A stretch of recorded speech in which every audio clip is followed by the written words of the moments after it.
નમસ્કાર દર્શક મિત્રો, ધી લોકસત્તા શોમાં આપનું સ્વાગત છે. ભારતના ચૂંટણી પંચ દ્વારા 9 રાજ્યો અને 3 કેન્દ્રશાસિત પ્રદેશોમાં સ્પેશિયલ ઇન્ટેન્સિવ રિવિઝન એટલે કે SRIના અભિયાનના બીજા તબક્કાની કવાયત હાથ ધરવામાં આવી છે.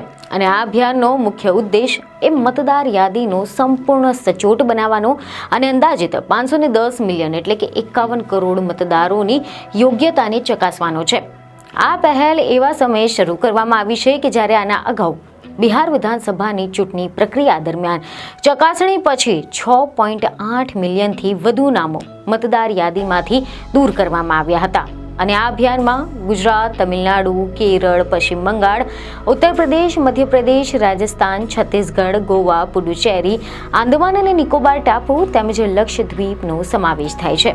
આમાંથી તમિલનાડુ, કેરળ, પશ્ચિમ બંગાળ, પુડુચેરીમાં 2026માં વિધાનસભાની ચૂંટણીઓ યોજાવાની છે. એટલે કે ગુજરાતમાં તો હાલ SIR અંતર્ગત ખાસ મતદાર સુધારણા ઝુંબેશ ચાલી રહી છે.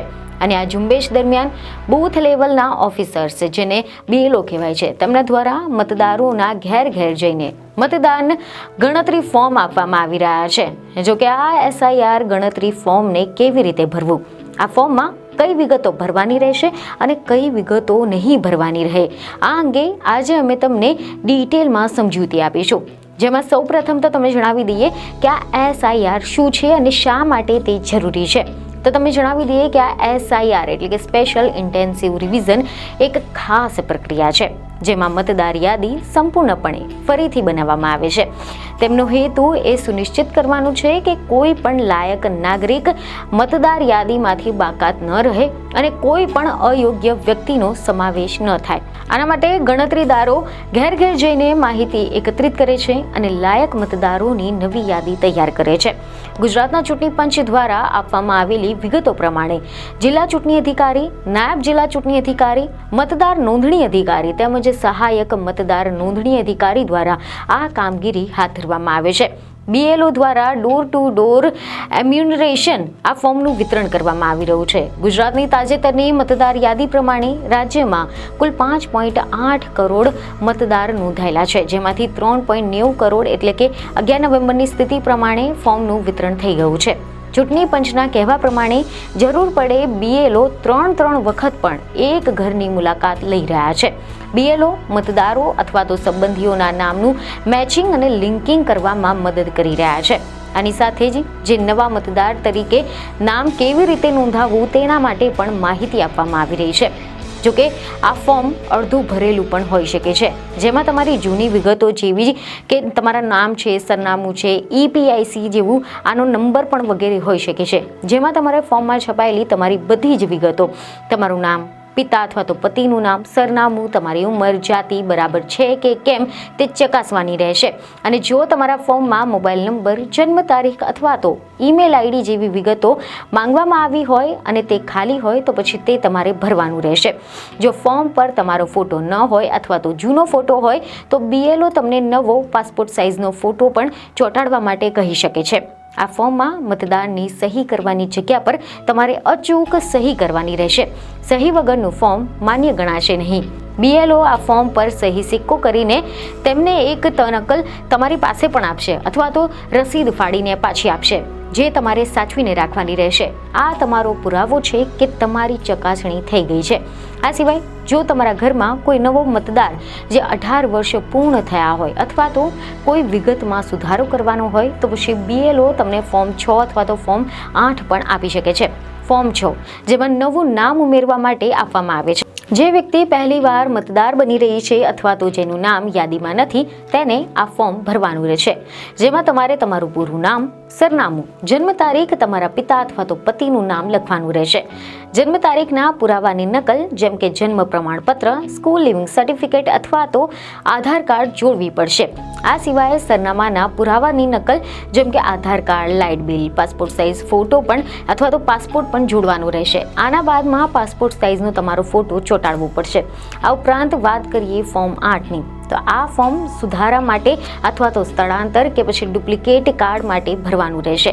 જો તમારે નામની જોડણી, સરનામું, જન્મ તારીખ, ફોટો વગેરે સુધારવું હોય અથવા તો ડુપ્લિકેટ ચૂંટણી કાર્ડ કઢાવવું હોય તો પછી આ ફોર્મ ભરવાનું રહેશે, જેમાં તમારે તમારો EPIC એટલે કે ચૂંટણી કાર્ડનો નંબર લખવાનો રહેશે.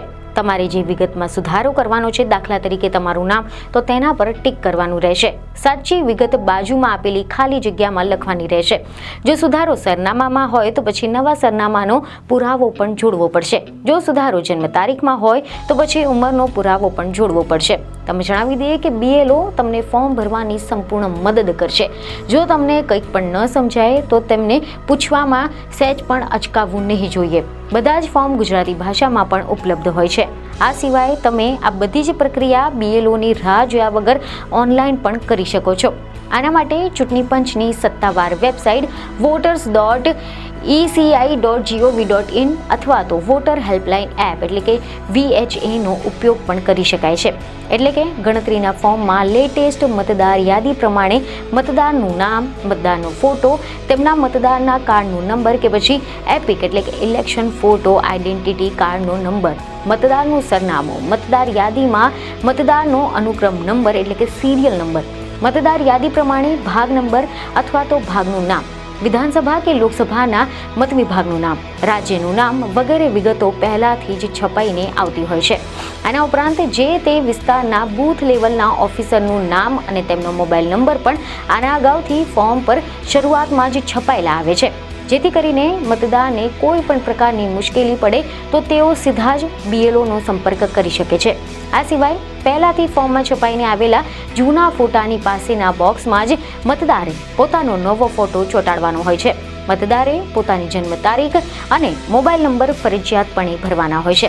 હવે આપણે જાણીએ કે કઈ વ્યક્તિને કેવા દસ્તાવેજોની જરૂર હોય છે. જેમનું નામ ગત મતદાર યાદી સુધારણા એટલે કે 1 જાન્યુઆરી 2002 પહેલા મતદાર યાદીમાં હતું તેઓ અહીંયા પોતાના નામને ચકાસી શકે છે. આ સિવાય અહીંયા ઓનલાઈન નોંધણી પણ થઈ શકે છે. તમારો જન્મ 1 જુલાઈ 1987 પહેલાનો થયો હોય તો તમારે જન્મ તારીખ અથવા તો જન્મ સ્થળના સ્વપ્રમાણિત પુરાવા ફરજિયાતપણે સોંપવા પડશે. જો 1 જુલાઈ 1987 થી 2 ડિસેમ્બર 2004ની વચ્ચે જન્મ થયો હોય તો પછી મતદારે અને તેમના પિતા અથવા તો માતાના સ્વપ્રમાણિત ડોક્યુમેન્ટ સોંપવા પડશે, જેમાં જન્મ તારીખ, જન્મના સ્થળ દર્શાવેલા હોઈ શકે છે. 2 ડિસેમ્બર 2004 પછીના જન્મ થયો હોય તેવા મતદારે જન્મ તારીખ અને જન્મ સ્થળના પુરાવા તેમજ માતા અને પિતાના જન્મ તારીખ અને જન્મ સ્થળના સ્વપ્રમાણિત ડોક્યુમેન્ટ સોંપવાના રહેશે. જો આજે મતદાર છે તેનો જન્મ વિદેશમાં થયો હોય તો ત્યાં ભારતીય મિશન દ્વારા આપવામાં આવેલું જન્મનું પ્રમાણપત્ર, જો આવેદકે ભારતનું નાગરિકત્વ ગ્રહણ કર્યું હોય તો તેનું પણ પ્રમાણપત્ર આપવાનું રહેશે. આ SIR માટે કયા ડોક્યુમેન્ટ સ્વીકારવામાં આવશે તેના વિશે જો આપણે વાત કરીએ તો એવા અહેવાલો સામે આવ્યા છે કે જે ડોક્યુમેન્ટ માન્ય ગણવામાં આવશે તેમાં સરકારી કર્મચારીનું ઓળખપત્ર અથવા તો પેન્શન ઓર્ડર, સરકાર કે જાહેર ક્ષેત્રના સંગઠન દ્વારા ઇસ્યુ કરાયેલું 1987 અગાઉનું ઓળખપત્ર અથવા તો ડોક્યુમેન્ટ, સક્ષમ અધિકારી દ્વારા આપવામાં આવેલું જન્મનું પ્રમાણપત્ર, પાસપોર્ટ, શાળા, યુનિવર્સિટી અથવા તો શૈક્ષણિક પ્રમાણપત્ર, આની સાથે જ કાયમી સરનામાનું પ્રમાણપત્ર, વન અધિકારીનું પ્રમાણપત્ર, જાતિનું પ્રમાણપત્ર, OBC, SC, ST, આધાર કાર્ડ, રાજ્ય સરકાર અથવા તો સ્થાનિક સરકારી સંસ્થાનું ફેમિલી રજિસ્ટર, સરકારે જમીન મકાનની ફાળવણી કરી હોય તો તેનો પણ પુરાવો, નાગરિકોનું નેશનલ રજિસ્ટર જ્યાં લાગુ પડતું હોય ત્યાંનું. જો કે અમારા દ્વારા આપવામાં આવેલી આ તમામ માહિતી એ માત્ર અમારા નિસ્વાર્થપણાના હેતુના આશયથી ઇન્ટરનેટ અને અન્ય માધ્યમ થકી માહિતી મેળવીને ફક્ત ને ફક્ત શૈક્ષણિક અર્થે તમારા સુધી પહોંચાડવાનો છે. તો આ હતી SIR ને લઈને કેટલીક મહત્વની જાણકારી. તો આશા છે કે આ માહિતી તમને મદદરૂપ રહેશે, જેથી અમારા વિડીયોને લાઇક અને શેર જરૂરથી કરજો. બીજીની ખબરો સાથે ફરી મળીશું. ધન્યવાદ.